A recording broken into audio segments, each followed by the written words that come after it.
আসসালামু আলাইকুম, সবাই কেমন আছো? আজকে আমাদের সেরের খাবার ইচা মাছ ভোনা, ডাল রান্না করেছি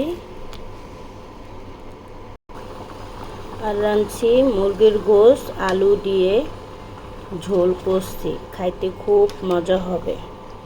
আর গরম ভাত। এটাই হয়েছে আমাদের আজকাল সেরের খাবার। আর ফেসবুকে আমার জানি না অনেক প্রবলেম দেখা যাইতেছে, আমি ভিডিও দিতে পারতাছি না, কমেন্ট রিপোর্ট আসে। জানি না ফেসবুকে কি ভুল হয়ে যায়, রিপ্লাই কমেন্ট করতে পারি না। আপনারা যারা জানেন তারা আমার কমেন্টে জানিয়ে যাবেন। আমার কি আইডিটায় খুবই সমস্যা দিতেছে। আমি ফেসবুকে ভালো করে কি করব আমি কম বুঝি, আপনারা আমাকে একটু বুঝিয়ে দিয়ে যাবেন। আল্লাহ হাফেজ।